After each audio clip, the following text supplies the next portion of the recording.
Gavia. Dang. No, you're stressed, but that attitude ain't fine. How do I dock? I forgot how I dock things, like on the on a monitor.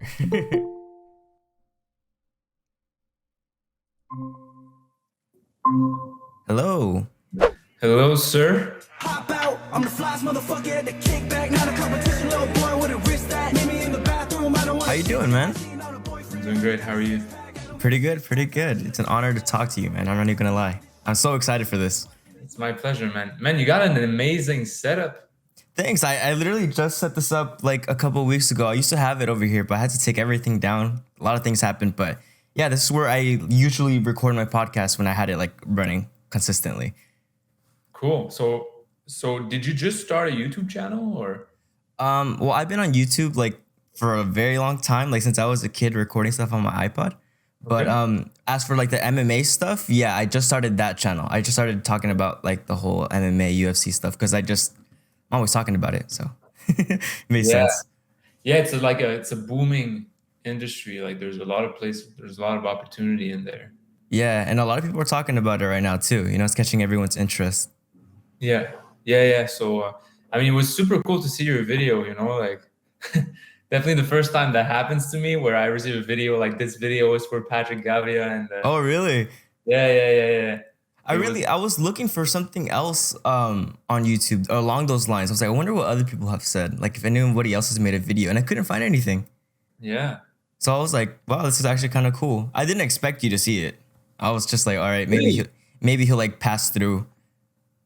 No, man, I saw it pretty quick actually. Like I think I was about to go to bed and I just looked at my Instagram one last time and I think you tagged me in a story first or something. Uh-huh. And yeah, man, that was cool. Yeah, that's where it came from, the Instagram story. I was Yeah. like, he really just saw my Instagram story? There's no way. And then I was texting my girlfriend. I'm like, there's no way. He just asked me to interview. I was flipping out. And then like once you texted me about the interview, I was like, oh, I'm going upstairs. I went straight to my dad. I was like, guess who I'm interviewing, dude? He's like, who?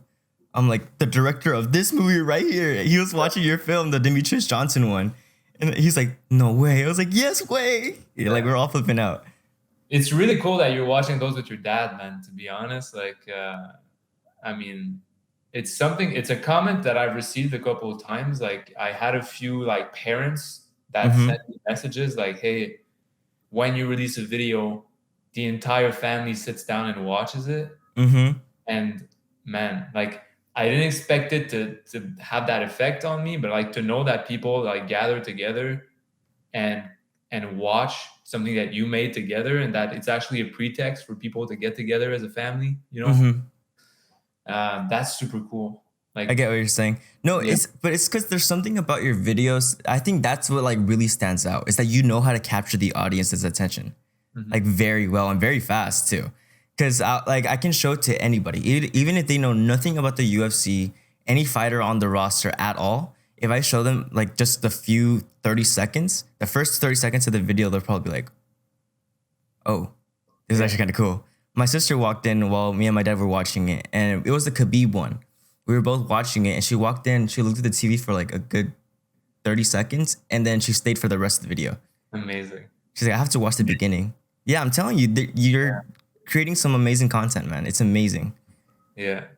Yeah, man. I spent a lot of time, like thinking about that and constructing the videos so this happens. Like I'm very purposeful about making the videos accessible to absolutely everybody. Uh, Mm-hmm. and I spend so much time in the first 10 seconds, in the first 30 seconds, in the first minute, Mm-hmm. just to make sure that I am getting your attention and that you can't escape. Yeah, the music that you use, all the images that you find, literally everything that you put together, it goes together so well, and that's what makes it all stand out. Yeah. I Yeah. was I was talking to again. I was talking to my girlfriend about this, but I remember in elementary school, they had the structure of a what was it called again? The structure of a narrative, like where Yeah. it's like you start off with here, and then it goes up to the climax, and it goes down to the resolution.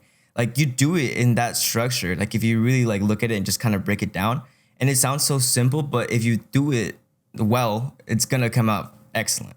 Yeah, what's interesting is that on YouTube, even you need to tweak that a little bit. For instance, like because retention is such a big thing on YouTube, right? Mm-hmm. So usually there's the climax, and then there's the resolution, and there's kind of it shows where the characters are at the end, Uh-huh. so the audience has closure. Well, if you do that on YouTube, that last scene, people drop off. Like the moment people know that it's the end of the video, they leave. Mm-hmm. They don't Yeah. wait till it's the end. If they feel it, they stop watching. So it's actually better to end right either at the climax or right after. And you don't want to give like the full resolution, That's when you start hearing the either the intense piano or the huge drums. I was like, oh, here we go. Exactly. I get what you're saying. It's interesting because my goal is to make movies, like long term. But you realize that YouTube really is a different medium. It's like an art form in itself. Yeah, Because- that's something you have to master too, huh? Yeah, exactly. Like if you make like Shawshank Redemption, which is my favorite movie ever, and you post it on YouTube, like it wouldn't go viral. People would Right. watch like the first 3 minutes and then just be like, I'm gonna go watch something else. Because again, it's a long format and people's retention span is like this now. Yeah. So it's really fun, man. Learning to make content that really like reaches a wide audience, but also it's cool because you feel like you're contributing to like developing a new medium, a new art form in itself. Mm-hmm. So it's pretty exciting. Yeah. You said you wanted to do film. What kind of film like would you be interested in doing? By the way, are we? Yeah. Did you start recording yet or not yet? Yeah, it's been recorded, so I just been Oh, shit. Okay. Wait. I got some backup audio here. For sure, sounds good. Just because it sometimes over Zoom, like it lags, Uh-huh. and then you end up with bad audio or whatever. Okay. When I interview people, I always ask them to record background audio. So here we go. How many people have you interviewed? 3 or 4 so far. So I've interviewed a couple people for a documentary, which I haven't released yet, which should come in the next few weeks. Let's go. But you realize like interviewing is a skill in itself. Yeah, that's super hard. Even like podcasting in itself, just to be able to like actually listen and give a good response back, is hard. And I'm still mastering it. It's really hard. Yeah, it's a mix of being prepared and knowing the kind of questions you want to answer, but also being able to be in the moment, right? Exactly. And truly connect with the person. Mm-hmm. And Because so, if you just like, that's just what I've learned. If you kind of like just feed and like force the conversation, it doesn't feel as natural, or like the audience won't really enjoy it as much if if it was authentic instead. You know what I mean? Yeah, absolutely. The best advice I received for interviewing people was like, hey, write down all your questions, be ready, know the story, know the person. And the minute the interview starts, just throw the questions away and just be in the moment, Got you for interviewing. Yeah. And it's something that you look at the, number one podcast like Joe Rogan, right? Yeah. He's a master at it. I was about to bring that up too. He just knows how to make conversation. Yeah, exactly. And it looks like he makes it look easy, but you can be sure that he spends time, and he spent a lot of time like mastering the Like art. conversations, topics. Yeah. Do you hear all this construction outside? God. I hear some beeping, but it's not too bad. You're good. You're good. Speaking, but even disagreeing with someone on a podcast is something that's difficult. Like being able to have a disagreement without being confrontational. Exactly. Like, a huge skill in itself. That, and it's public. A lot of people are seeing this disagreement. Yeah, exactly. So it kind of makes you think a little bit about what you're saying, Yeah, and also like it's easy in my case, to craft opinions and craft a certain point of view, because I can always tweak it in the editing. Mm-hmm. So if I don't say something the right way, if it's not expressed with like the right tone, I can always reshoot it. I can always, adjust the background music or adjust the sequence in which the information is presented. So I can fix it. But in real time, like, man, especially him, like he has like millions of people listening, and he can just like say something and keep going for like hours. Yeah. Literally, if you look at the podcast, it's just like 3 hours of them talking, 4 hours, 3 hours, 2 hours. I was like, how? Yeah. And so of course sometimes you're gonna share opinions that are not like fully constructed, Mhm. which would make me nervous. So that's why I'm probably never doing a podcast. So good luck to you. Yeah, in your thank you. podcast. Yeah, no, I like talking to people. Like, and I've learned that before. Like, if I'm working at a new job or if I'm just in a different place, usually I'll end up talking to people, and I usually stick with people. That's what I say. It's what I think. Like, Yeah. people, I leave a good, I guess, last final thought on people, Yeah. about myself. You know what I mean? Yeah, that's really cool, man. Yeah. Or impression. That's what I make a good first impression. Yeah. Usually, hopefully, I'm doing that now. I can confirm that. Okay, thank you. But you said you wanted to do film, right? So how long have you been doing film, or did you just start? No, you said you worked at a media company actually in your first video, right? Yeah. Yeah. So, I started, I learned editing by myself by editing a lot of music videos. Then I got a job at a media company in Montreal. And what we do is we take like graduation speeches and Okay. we'd re-edit them so they would go like viral. So I learned storytelling through the lens of like, how do you tell a story so it catches someone's attention And keeps their attention. keeps their attention, and you also like distill it down to a clear message that they will share. Mm-hmm. And then I just kept on pushing that format until like we reached like short films and short documentaries and all this. So that's how I really learned. That's how I dove into storytelling, and it's cool because like nowadays we have an amazing opportunity to learn extremely quickly. Yeah. If you were trying to make movies like 20 years ago, it's like the camera is huge. You need to carry film, like rolls of film around. You need to expose them properly, develop them, Mm-hmm. look at them through Cut them, put them together. with scissors. Yeah, in the very dark room. Like film is expensive, and sound and everything. And nowadays, like you get a better quality just with an iPhone, Yeah. and you have distribution like accessible on YouTube, on all those websites, which you post it and boom, you see metrics an hour later, and you learn, and then you can just go shoot and make a better one. Yeah, I've told all my friends YouTube is the best teacher, Yeah, absolutely, because it's a free market. right? It's a market for talent or for content where the algorithm will not discriminate, based on if you're rich or poor or whatever. It will only look at the metrics of the video and push it or not, So that's the best way to learn. And the content feedback is so much more, it's so much quicker. Because if you make a movie, okay, you spend like a year developing it. And then more editing. And 3 years later, you're like, oh, okay, now I can learn. Now I get the feedback from the audience. Yeah. So Where and here's now- just push and get, push, receive. Exactly. So if you want to, it's like, I really feel like we have a huge edge over the people that did that 20 years ago. And like, I picture being like an old dude from that era looking at us today and being like, yo, why aren't you making movies all the time? Literally, it's the only obstacle right now. It's just like you wanting to do it or not. So, Yeah, I have heard that a lot too. It's like the easiest way to make a living would be through the internet nowadays. And literally, YouTube is there for you. It's a platform, and you just have to do it. Record yourself doing anything. And there will be somebody that watches, and then somebody else, and then hundreds of people, and then thousands of people. And it starts building an empire, Yeah. And it could be as simple as like recording your day. And we've seen those vloggers, and yeah, they know how to retain the audience because they know that YouTube format. Yeah. Yeah. 100%. For a long time, I was hesitant of getting started on YouTube because I didn't feel like I had a strong personality. Like I'm not entertaining in anything I do necessarily.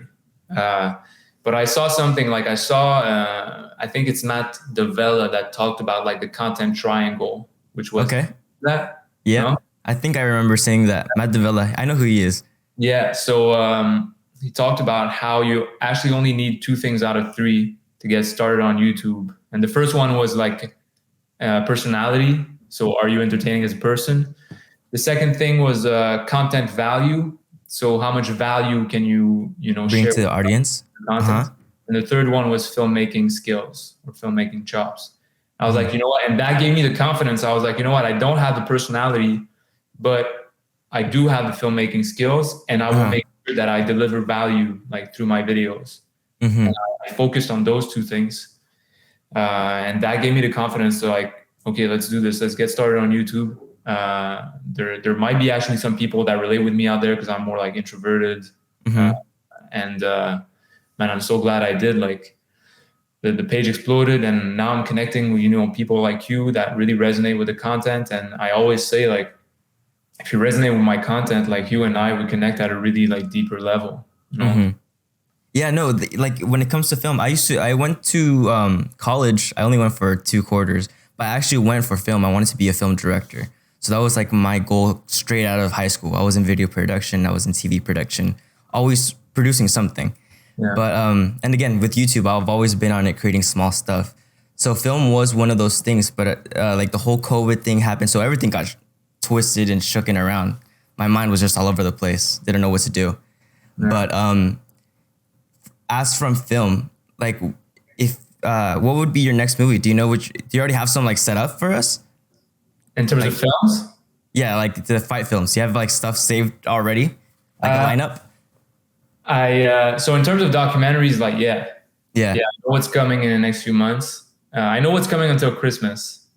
And then the next until Christmas, dang. Cool. Yeah, because I want to make one about like every 2 or 3 weeks. Okay. So, and now like I'm working with people who help me with research and all this. So while I'm editing something, we're already like researching. I was going to ask you, do you have people do you have like a group working for you? Yeah. So, I have, like 2 colleagues that help me with research. And then I have an assistant editor that helps with like, a lot of stuff, that's the thing. As you start creating content and it starts working, it's like hiring a team and surrounding yourself with people who can really help you becomes like a huge, like important part of the business. One of the reasons why I haven't been able to release content like regularly is because there are so many things on the side of that come up, Yeah. And it's just like a block, right? Yeah. So as a content creator, you almost become like kind of a CEO or like an entrepreneur in itself, because you realize, now I need to hire, Gotta expand. Yeah. But it's cool because like once you start hiring those like-minded people, I read this book. I was working at a job that I completely hated, and I was listening to audiobooks. It was Think and Grow Rich by Napoleon Hill. Yeah. And it said, you surround yourself with those like-minded people, you guys make that mastermind. And that's ultimately what you want, to make something that you've been visioning for the past few months, past few years.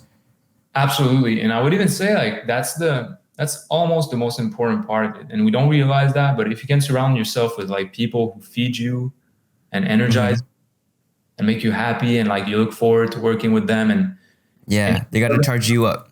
Yeah. It's like, you spend often more time with your colleagues than you spend with your family or even your loved ones. So it's important that there are people that you enjoy, but also like,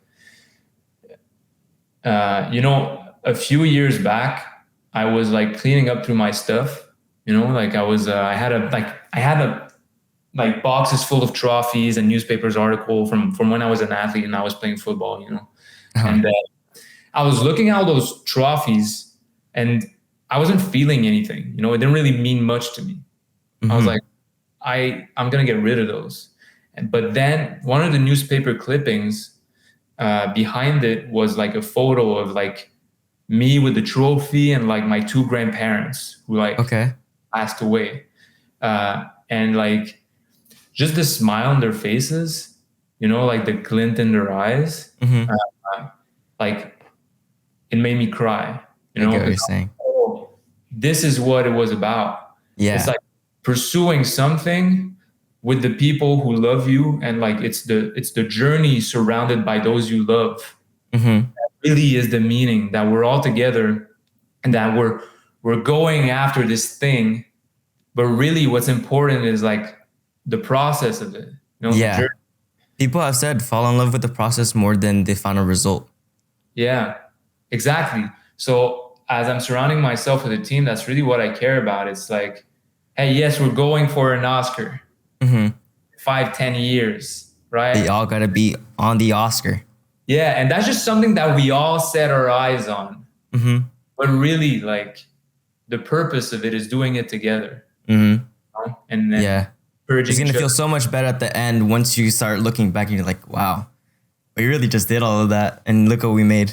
We did all that, and it's a part of our story that we share, Mm-hmm. and that all our lives, you know, like it's gonna stay, you know.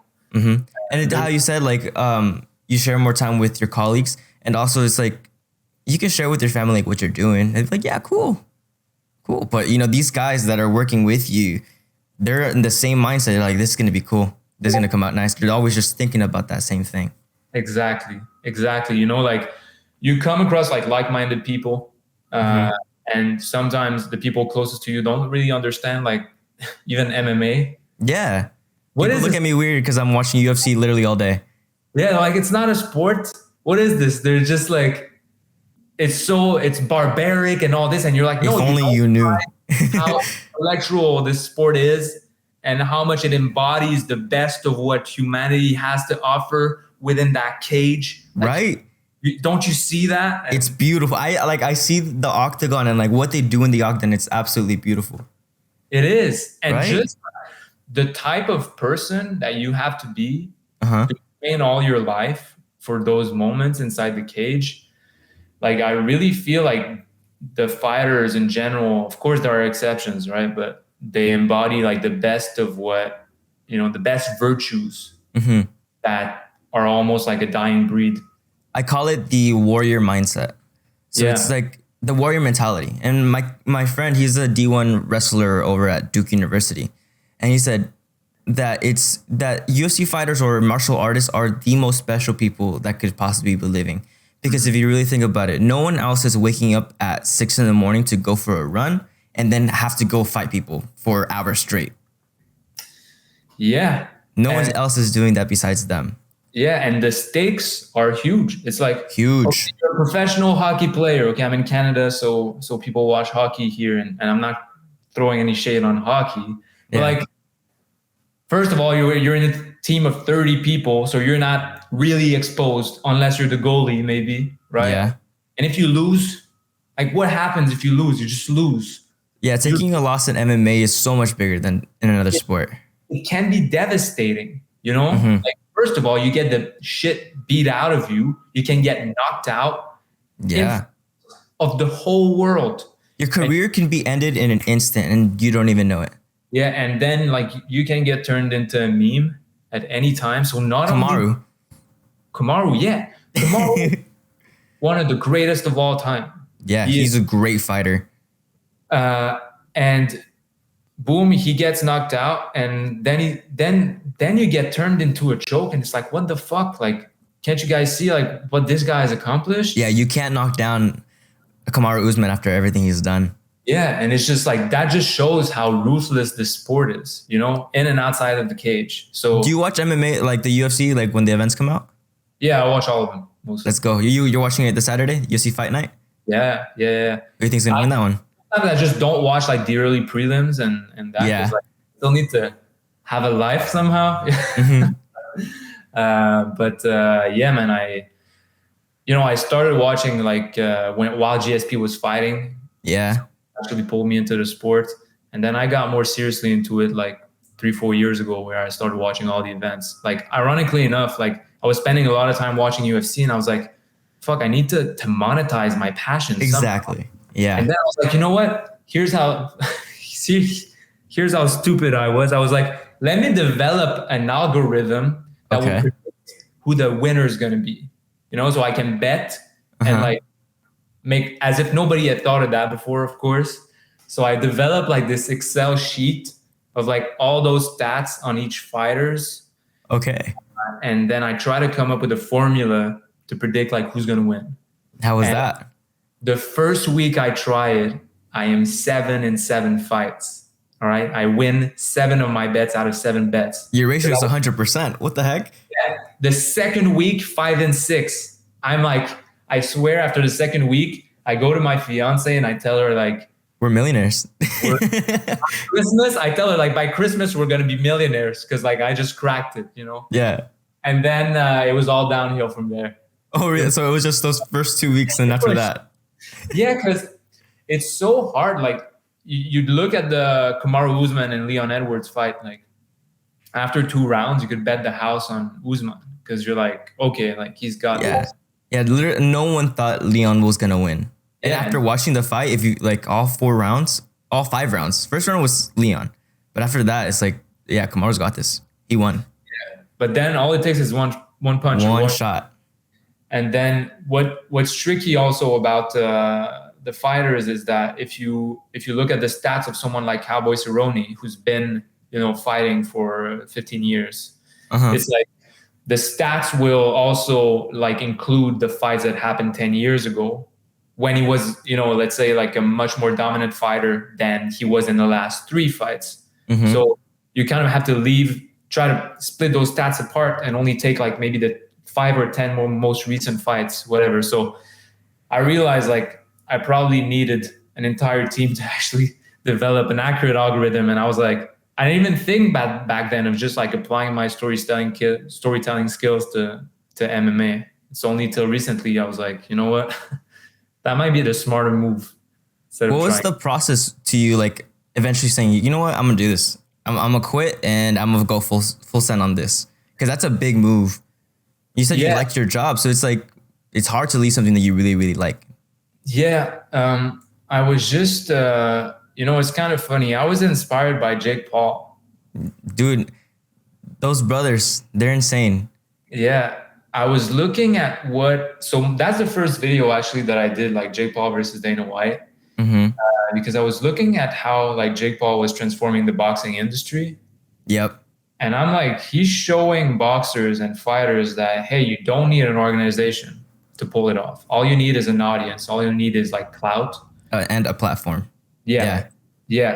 And then, you look at the Joe Rogan deal. He was on YouTube. He got paid $100 million to go on Spotify. Call Her Daddy podcast. That was a podcast with Barstool, I think. Okay. And the girl, I think it's Alex, but I'm not sure. She had like a salary of something like, I don't know, 75,000 or something. Don't take my word for it. And she was arguing to get a raise to like 100,000 or something. And they wouldn't want to give it to her. So she just left. She didn't resign. And then Spotify gave her $60 million to host the podcast on Spotify. $60 million. And then you're like, okay, I see where this is going. It seems like the future really is for content creators, and that the power is shifting towards like companies and global media brands towards like just a creator and his audience. And I was like, well, I want to be part of that movement. I think right now it's the golden era of podcast, which to me I see as the equivalent of like radio.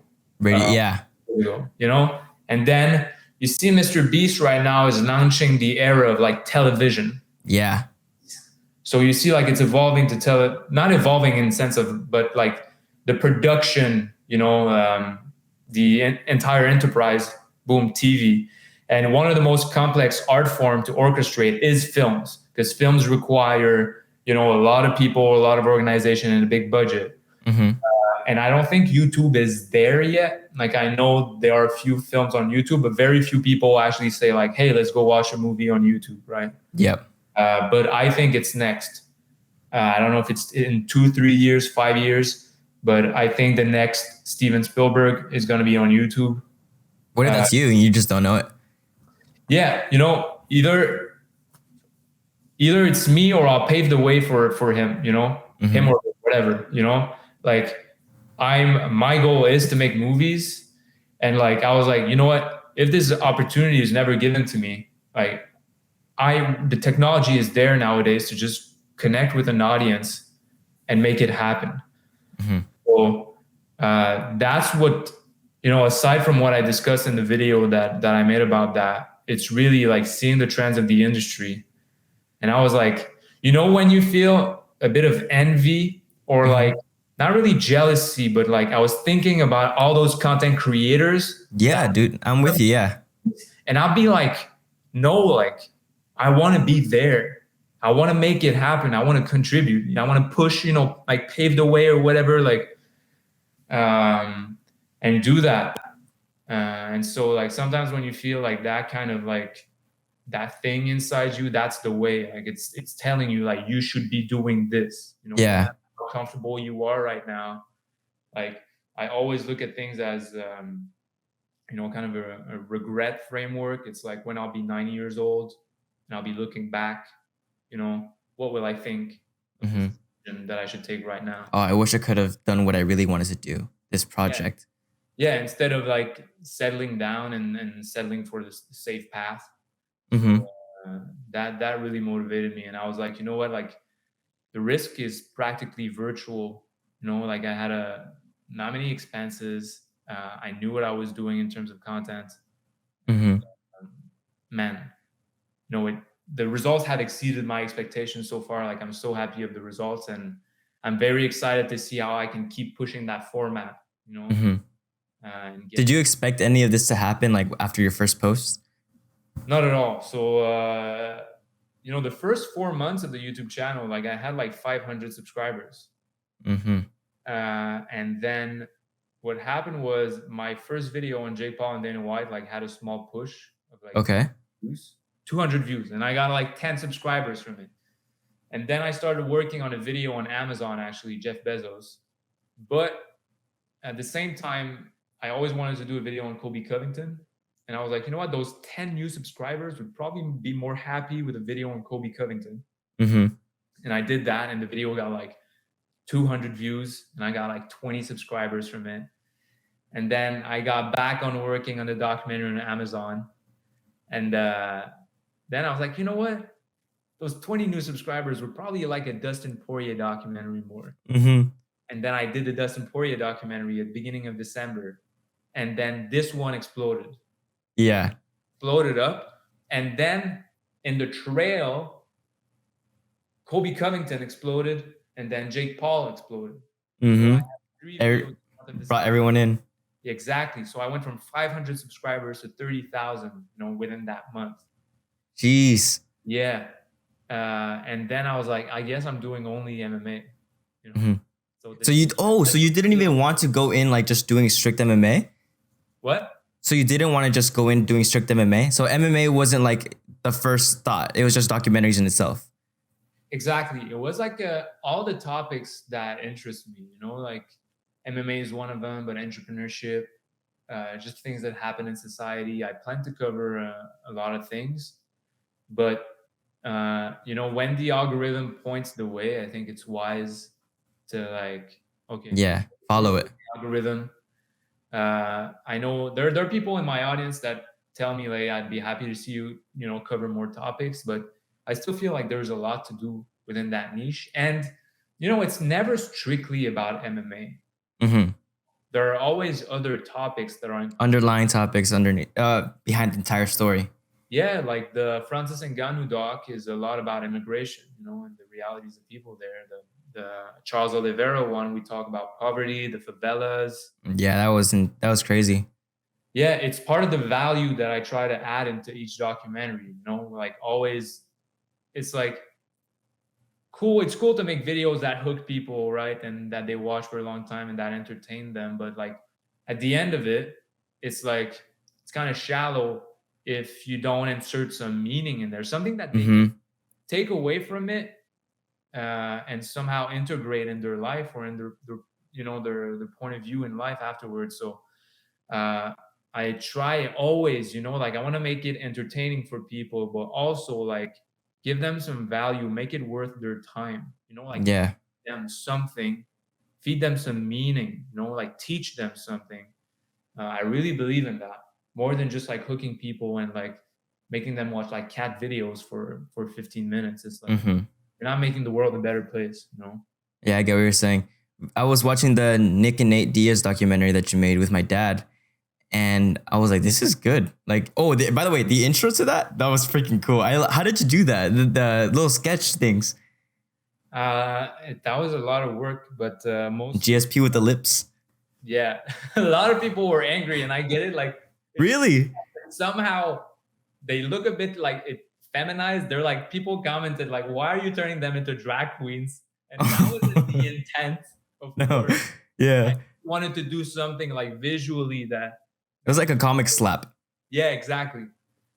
But that was an app that turns photos into cartoons.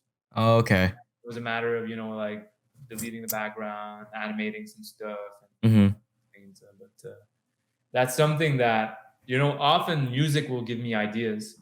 So I used music for this like 6 months back, that specific track, because I was like, oh, that's such a cool drop. And then sometimes I'm just going to close my eyes or stare at a blank wall and just like try to project what I'm seeing through the music on there. Mm-hmm. What you feel. Yeah, exactly. So what you're seeing is often like what comes up during those moments. Mm-hmm. While we were watching the documentary, I heard my dad, like it was towards the end, and I hear him go, I was like, is he crying? And I look over it, and then like 3 minutes later, he goes, oh man. I was like, no way, he's crying right now. But I was like, yeah, it was pretty sad. I feel so bad for Nick and like his life, man. It was stuff like that's not fair. Yeah. I cry while I edit them. How could you not? It's so emotional, I'm telling you. Yeah. And that's what I'm talking about when I say that the things we cry over, it's like we're connecting, Yeah. You feel them. You feel their emotion that they felt at that moment. Yeah. And especially, within the MMA niche, when it comes to Nick, and to be honest, only him could talk to as if he was portrayed accurately in the thing that I did. So I can't really speak to that. But it's like, you picture a story from Stockton and with Nick, and you're like, okay, put the beat on, put the heavy music on. Those guys are tough, and they are tough. But it's like, I always try to pinpoint, what the essence of someone is, at the soul level. Mm-hmm. Sometimes people appear tough, on the surface, but it is to protect something that was hurt, like deep inside. The strongest people are the ones that are usually the most broken. Yeah, exactly. And you know what? If you can get to that level, this is what people will connect with, because we're all like that. Mm-hmm. We all went through difficult stuff, and we all built a mask or barriers to protect that. And something really fucked up happens when someone you had prejudice against gets stripped to that level, and you realize that, oh, this is just me in another reality, in another path, in another life. That's what happens. And so you break down like all prejudice that you can have against, different genders, races, not racist, and different people from different walks of life. And you realize like, man, those people are just like me, Yeah, you can really relate to a lot of them. Just feel what they're feeling. Yeah. And that's the problem, because maybe that's why the content works well, because the content online is doing the exact opposite of that, right? They're playing the stereotypes. They're trying to push you to the left or to the right and show you, oh, those people are different from you, and the evil people from the right, the evil people from the left. It's just like, that's not the truth. That's not the truth. That's why people cry when they realize like, oh shit, we're all the same. Yeah. Because that's so much closer to the truth, Yeah. But few people do that. Because you watch content nowadays and you're watching the content rather than being with the person who's making the content. You know what I mean? So it's like, we see your narrative as the director, but then we also see the characters that are put in play, and we feel what the characters are feeling. Yeah. And there's also like, in my documentaries, I include a lot of footage, right? Yeah, a lot of footage. That's really hard. But there's something that happens when you see someone across like a large, span of time, and you look at their eyes, and you will see, whatever's behind the eyes, like either fade away, or you will see it like being constantly there. When you inserted the clip on Nick, when he says, to look back and I realized that I don't have many friends, you could really see him reflecting on his past through his eyes. Like if you look straight into Nick Diaz's eyes, you feel the sadness, the sorrow of like almost regret. You know what I mean? Yeah. It's such a complex story, you know, like in terms of like and the character that he embodies, because one of my favorite scenes in that documentary is when he's taking care of Nick, Yeah. you know, in the ring, and he has that towel, and you can see like how gentle he is. His little brother, man. Yeah. And it's such a contrast with, you know, what he's showing in the interviews, whatever, right? Where Yeah. he's finger to the camera and all that sort of stuff. Like you can, the man he truly is the man he is with his brother in that moment. Mm-hmm. You know? Yeah. His brother's like one of the only people that truly understands him. That's why he has his back all the time. Yeah. Yeah, I find it so cool when he shows his respect to his brother. He's like the god, like in his last fight. He's like, I want to dedicate this fight to, you know, the god of war, my brother right here himself, Nick Diaz. Yeah. He really looks up to him. It's beautiful, and it's like I just feel so like happy and privileged to be able to tell this story. Go over there. No, I'm recording something. I don't have it. Oh, wait. Give me 1 second, my bad. Here. I don't know if it's glossy or not, but here. My sister came in. She needed Mod Podge for something. I don't know what, but Say hi for me. she left already. I'll let her know you said hi. Yeah. So you know, it's pretty cool to be able to tell those stories on those people and really change the narrative, because most of them, they don't get to decide what the narrative around them is, right? Because that narrative is established maybe sometimes by the UFC, maybe by media. And of course, I'm the media too, you know, like, but I always try to tell the story from their perspective and what they're going through. I really hope I'm doing them a service in that. Has any UFC fighter contacted you yet? I'm in touch with a few Nice projects. I can't reveal much yet. It's pretty cool. Demetrius Johnson actually recorded himself like reacting to that. I saw that. Yeah, that was amazing. That was amazing because first I swear I had a heart attack. I was like, fuck, what if he completely destroys the video? And he's like, no, he got it wrong. This is not who I am. This is not what I value. This is not how I live my life. And it turns out like he was pretty happy with the video. So that's he reacted to it on stream, huh? Well, yeah. So in front of a lot of other people too. Yeah. So it's pretty cool to see like, okay, you know, like I did an honest representation of who he is and of what he values. And of course, a lot of research goes into making sure that somehow that's the fact check. Because, you know, I always want to be accurate. I don't want to lie to people, but a large part of what I do is also dramatizing the story. So, you know, adding dramatic. Yeah. The piano. Editing and cutting, so everything is entertaining to the audience. You never want to lie or manipulate the story to an extent where it feels like the fighter is like, what the fuck is this? That's a complete lie. So yeah, this is complete bullshit, you know? Yeah, exactly. It's a difficult line to thread. You want to make something that's about somebody, you know? Yeah. Gotta make it right. Yeah. So it's a pretty interesting process every single time. How long do you think you're gonna be doing these documentaries for? It's a good question. Like you're like 90, you're like, all right, this is the brand new fighter in the UFC. Yeah. No, I want to evolve the content, like the format. I want to push the boundaries of that. There's a lot of stories I want to tell. There's a lot of fighters, which is cool. A lot of fighters with incredible stories. But, you know, my long-term goal really is like feature-length films. Okay. So everything I do is like, that's the North Star. And like every decision that I take is going towards there. It's a good question. I'd like to start making short films next year, probably. Start experimenting with that, and then we'll see. Like we'll see how the audience responds, if the audience is ready for short films or longer films or just longer documentaries on the fighters, you know? So I don't want to stay static doing the same thing for too long, but at the same time, like it's working well.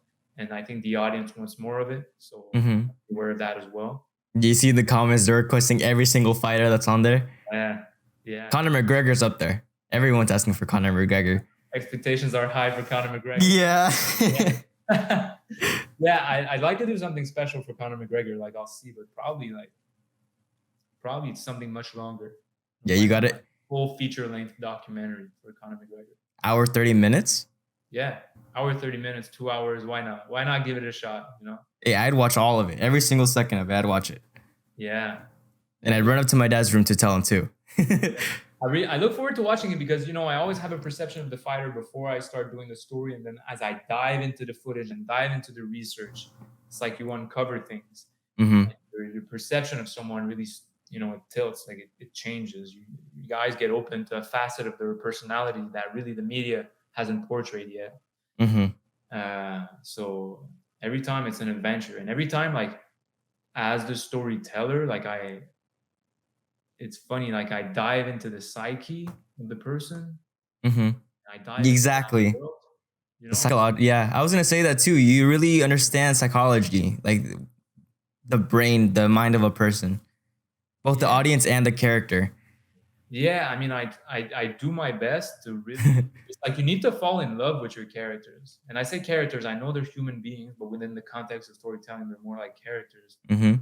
It's like you can't hate someone that you're trying to tell the story from their perspective. You have to see life from their perspective. You have to internalize the traumas that they're discussing, and then really like tell the events from that lens. Mm-hmm. So this thing that the public perceive this way, well, from his perspective, this is what happened, you know?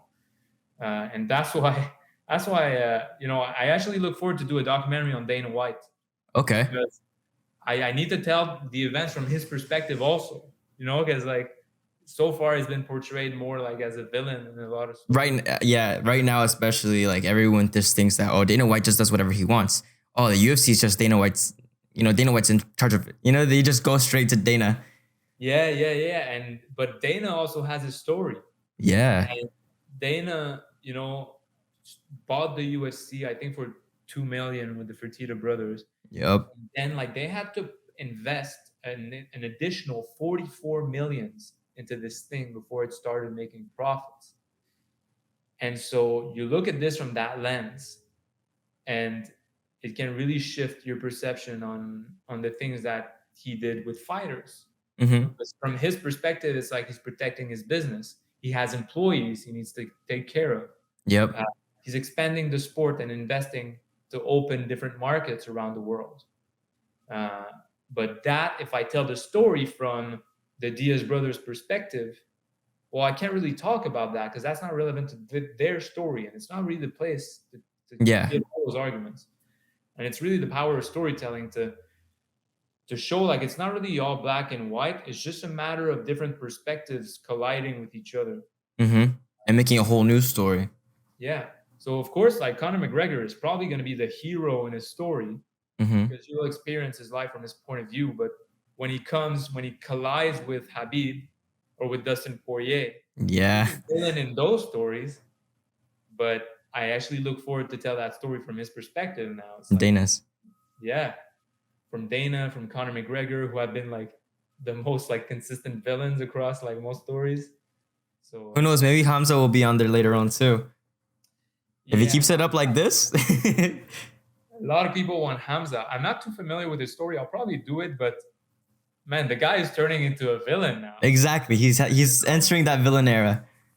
It's weird. I don't want to talk. I can't talk too much about it because I really don't know him. Mm-hmm. But the way he acted after he missed that weight and just giving the finger to the crowd. Like for what? Yeah, I didn't expect him to react like that. I thought he would have been like, oh, like, you know, usually that's what UFC fighters do. What are you talking about? I made weight, 8 pounds. He just accepted it, moved on. I'll dive into the story at first glance without criticizing him too harshly. That felt like a lot of like emotional immaturity. Like how a child would react.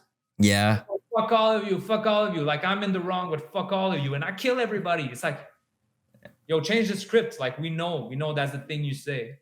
He said in an interview that the reason to why he says like I kill everyone, I'll smash everyone, brother. The reason he always says that is because his English is very limited. So if he doesn't know the answer to something, that's his go-to. I'll smash him, which I found hilarious. So you see, like right now, I mean, I'm at the point, since I don't really know him that well, where I don't empathize with the things he's doing. Yeah.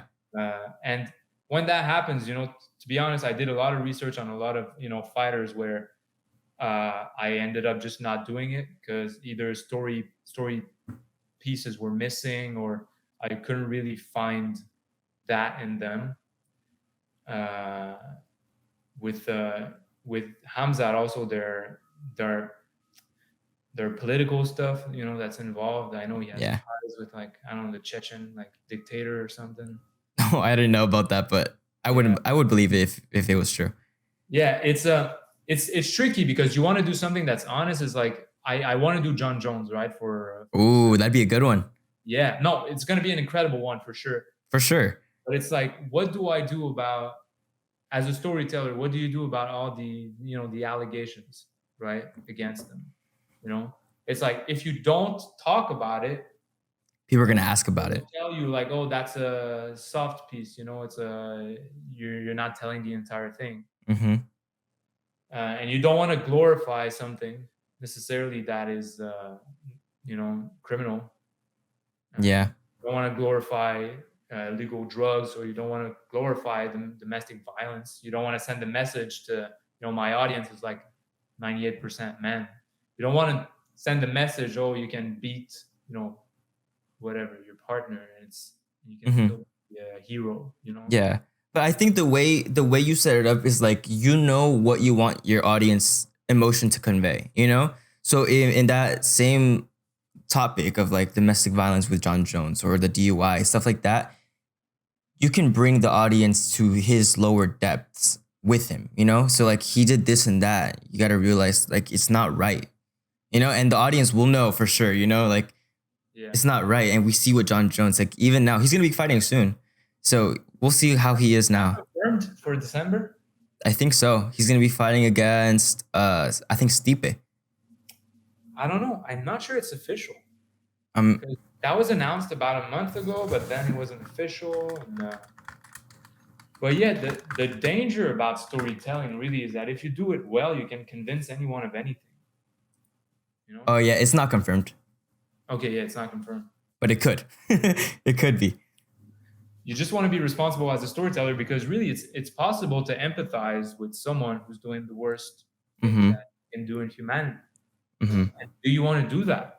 Like, do you really want to accomplish that? You take someone like, it's like, do you want to tell the story from the perspective of whatever, Hitler? Yeah. Make people understand how things were like from his perspective. It's like, no. Oh, Hitler wasn't a bad guy. He was just misunderstood. No, sir. You don't want to do that. But at the same time, you can't do that and say, oh, by the way, this is really wrong. It's like, no, if people go there emotionally, it's like, forget it. Even if you say it was wrong, like, the damage is done. So the burden falls on the storyteller. Really be like accurate in the information that you're talking about and the emotion that is conveyed through that. So that's why I'm trying to be mindful when we're discussing like illegal stuff or just like damaging things that were done to people around. It's like, you want to make sure you don't glorify that. So, and it's tricky in the case of John Jones also, because, those were still allegations. Nothing was proven in court. He wasn't convicted of anything. So, and you're innocent until you're proven guilty. So it's really like, it's a landmine. Yeah. You step in the wrong place and boom, you're gone. Yeah. Where you want to be honest, you want to tell the truth. But those are complex, subject matters to deal with. And that people in the audience, no matter what you're doing, will be criticizing your take on it. So, it's just, this one I'm going to take my time with. So it's a lot of pressure for you as a director, huh? The pressure is always self-imposed, really. Okay. Yeah. And I feel like that's the best kind of pressure, when you're just pressuring yourself. And my only pressure is that I want the result to be good. I want it to be a good video, a good documentary. Uh, you know, like what I'm trying to do right now is signal to the audience, like, hey, every time you sit down and you watch something that I make, it's going to be good. You will enjoy it and you will walk away with something meaningful. Mm-hmm. You know? No, I'm telling you, I watched all of your documentaries back to back to back to back because I couldn't just stop watching it. I was doing a film over in Big Bear it was like a horror film, and we had a day off, and that's where I watched the Kabu documentary, the first documentary I saw, and I saw it, and then right after that I went to Charles, and right after that I went to Dustin, right after that, it started going. They called us back to work, but I broke my toe while I was over there. So once I got home, I was like, here we go. Let's start watching. And it's really cool, to be honest. I did this for a long time and nobody paid attention to it, Mm-hmm. and then the channel exploded, and it's cool. It's really cool to see. It's really cool to see the impact that it has on people, that it can help people. Yeah, and I'm telling you, I've shown these documentaries to so many of my friends, and I haven't heard one complaint from them. They've all loved them. Yeah, I mean, complaints are gonna come. Like, I know, especially the more you grow, Mm-hmm. it's just, like, it comes with it. Oh yeah. Like, if nobody hates you, you ain't popping. Yeah. And it's just like something that I'm seeing as like that's outside construction. You're good. It's just, it comes with it, and You guys gotta be able to handle it. yeah, but like, the human mind always goes towards the negative anyway. It's like, you Yeah. go through comments, and there's going to be like 100 positive comments of people who love it. There's going to be like 100,000 likes, Yeah. and you look for that one negative comment, right? You're like 32 dislikes? What the heck? And it throws you off. That's just what the human mind does, and you just have to be aware of that. Yeah. Looking at the comments, or just realize it. I was listening to a Joe Rogan podcast. He's like, yeah, that's one of the things that I did stop doing. He's like, I stopped looking at the comments. I can't. He's like, there's so many negative people who really take time to make you feel worse throughout the entire day. So I've learned not to even look at the comments now. I have people who tell me like the good things, what people thought, but for me, myself, I can't. It messes with my mental too much. Yeah, having someone who goes through them and brings you, because sometimes people share in the comments, like, really, they get vulnerable, and they talk about the impact of the video had on their lives, and sometimes I just screenshot them because I keep them for days where, days that are more difficult, because it's something to see that a video has like 2 million views, but like just seeing you, let's say in the video where you talked about the Diaz brothers documentary, it's like sometimes you don't realize the faces behind those numbers. Mm-hmm. Human mind is just not capable of understanding what 100 million views in the practical world is. Not even that, 1,000 views. Imagine a room filled with 1,000 people, 100 people. Yeah, It's a lot of people. it's a lot of people. And then when you get someone who shares their story and the impact that the video had on them, those are great things to read also, because I can't be only looking at numbers. So it's a balance, like, to be honest, maybe I just didn't hit the pocket of the internet that just deeply is vicious and hates on you. Like, Mhm. there are those comments once in a while, but it's such a small fraction compared to all the love and all the encouragement. Yeah, man. It's because I'm telling you, dude, you're making like masterpieces in art. Like, this is a true form of art. Storytelling and editing in itself, the video. Yeah. Well, thank you. It all comes together. You could put a good story and some good graphics, and you're in for a hell of a treat. Hey, we're just getting started, man. What about Netflix? Have they contacted you yet? No. No? I don't think that's gonna happen. Really? Well, I don't know how much they're paying attention to what's happening on YouTube. Hey, how you said, you're just getting started, man. I can see this growing huge. But to be honest, like, I'm not waiting for that either. That's like, good. I don't want anybody to give me a job. It's like, this is my job. And Exactly.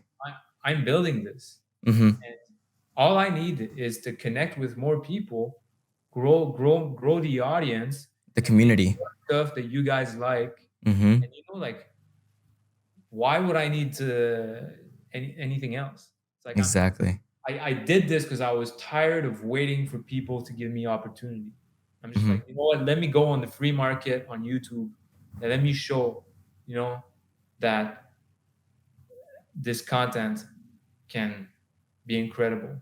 Mm-hmm. Like, And it's so easy to give up like right in the beginning. Like I'm telling you, I quit my job recently, like a month ago. I was working at a camera store and I was literally sitting there all day, not doing anything. I was like, I need to go. I can't be here. So I was like, I'm a full send. I love MMA. I'm gonna do a channel on this. I have my podcast back set up. I'm gonna be able to start on that. And if I just keep the rhythm, that consistency going, it should work out at the end. Once you put your passion into something, the results will show. yeah, yeah. You actually try to protect your passion for it. Mm-hmm. Sometimes if you put high expectations on yourself, and you constantly fall short of those expectations, you might end up hating the very thing that you loved in the first place. Mm-hmm.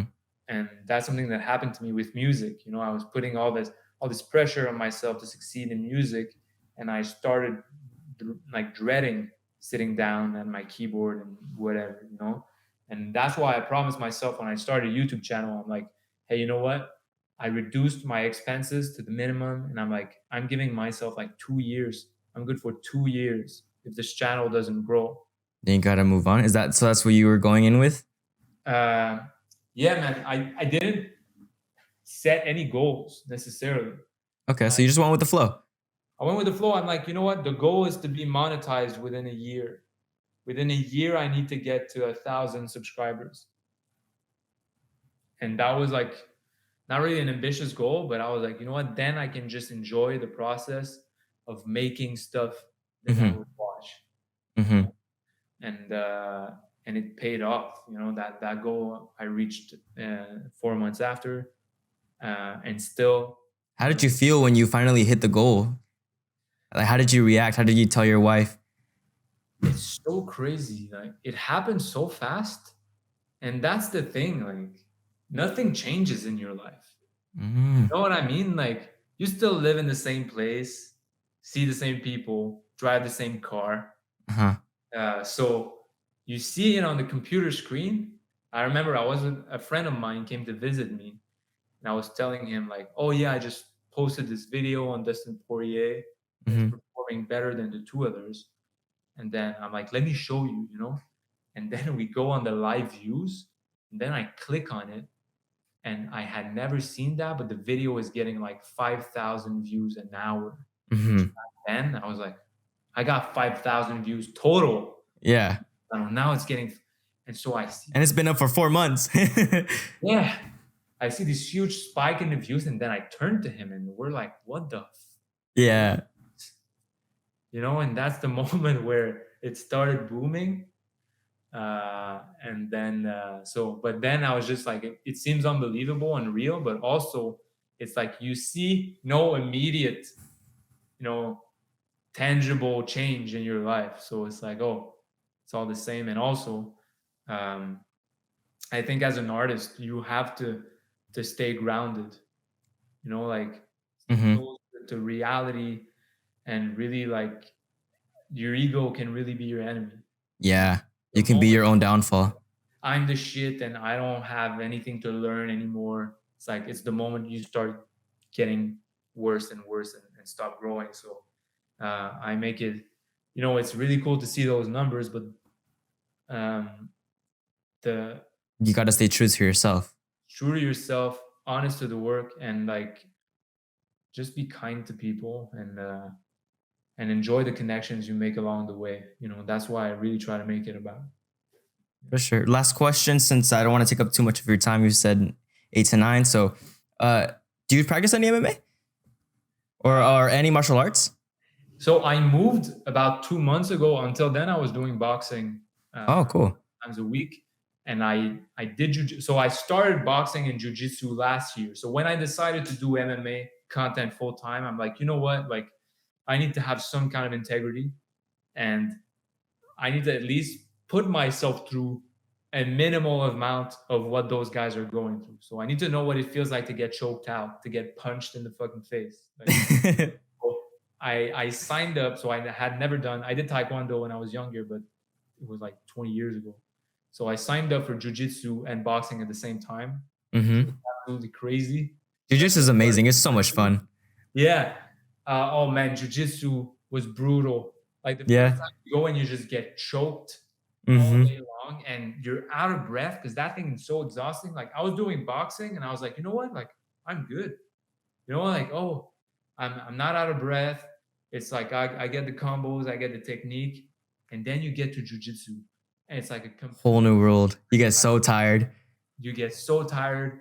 I remember I felt like puking in the middle of the class, and at the same time I was getting choked. It was like, what is this? And so I did jujitsu for about a month before I decided to focus only on boxing for a while, and then do another like jujitsu only like season, because jujitsu is almost like school. Like you need to. I was looking at videos after the practices and trying to apply it the next day, because it's cool because it's all about knowledge Mm-hmm. more than physical strength. Yeah. You grab on the right place and you're good. Yeah. You can hold them. Are you doing it? I used to do jiu-jitsu. I used to do wrestling because my dad was a wrestler in high school. And then he put me into jiu-jitsu, and I was only in there for a year. But I do want to go back. It's just monetary wise, I have no job. So it's like, I want to do it, but eventually I'll do jiu-jitsu and MMA and stuff. Yeah. So same for me. I moved to a new place about an hour from Montreal, and I'm looking. I found a place for jiu-jitsu actually, so I want to take it back up. Yeah, one of the jiu-jitsu places where it's right here in my city. Sean Strickland, he trains there. He trains jiu-jitsu there. Yes. What city are you in? I'm in. Okay. Yes. So like Tito Ortiz went to the high school right here down the street. Yeah. So if you ever need a connection to Tito, I can probably help you out. I'm telling you, my dad. Okay, so this is how it worked. My dad was a wrestler in high school. He was pretty good. My dad's small. He's 5'2", so he was weighing in on the scale with his backpack on, wrestling against people that were always heavier than him. But he was a very good wrestler, and his coach was Joe Herrera, the brother of Paul Herrera.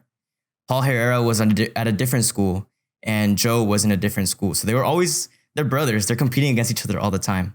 And now you see Paul Herrera. He's the coach of Brian Ortega. Oh, okay. T-City. Yeah, so, if you ever need a connection, I can probably talk to my dad, to talk to his coach, to talk to his brother, to talk to, you know what I mean? I'll keep it in mind, bro. Yeah, man, I could probably help you out with that. All right, cool. All right, man. Well, I'm going to leave you off here. It's 9:08 a.m. Let you get on with your day.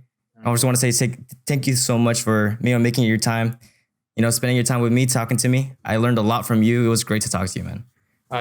All my pleasure, man. Best of luck on your channel, on your podcast. And yeah, man. Who knows? Maybe we'll have another podcast like later on in the future. Let's do it, man. Yeah, man. Any final words you got to say to the audience? Hey, just want to thank everybody for watching this. If you watch this, you probably, watched the documentaries before. And, I'm always happy to discuss, more in length about what I do, because I don't discuss that much in the documentary themselves. So, yeah, man, I hope everybody enjoyed this conversation, and a lot more to come. I hope you make it. For sure also. What was that? A lot more documentaries to come also. So stay tuned. You got it, man. I'm ready for every single one that comes out. Got notifications on and everything. Awesome, man. But yeah, thank you guys so much for watching. If you guys happen to enjoy, make sure to like and subscribe. This is Patrick Gavia. He's been an amazing guest. Go subscribe over to his channel and watch all of his films. You won't regret any second of it. And that's it. That's a wrap. Could not have said it better. All right, man. Thank you so much again. I'll see you later. Have a great rest of your day. Hope you have a nice, what's the word? Productive day. All right. Likewise, my friend. See you, man. Take care. Bye-bye. So that was the podcast with Patrick Gavia. I can finally breathe now. Like, I don't know. I have to look back at the footage, but this is like straight after the recording. I don't know how I'm going to be editing this because of like the little webcam down here. I wish like I knew how to work the thing more. But yeah, again, thank you guys so much for watching. Patrick, thank you again, man. You were amazing, man. I love talking to you. This was honestly a dream come true for me. You have no idea how much I admire your work and you as a person. This was great. I hope you make your own autobiography one day into a documentary format. That would be insane to watch. Other than that, thank you guys so much for watching. Subscribe, like, all that. I'm just going to end it here. See ya.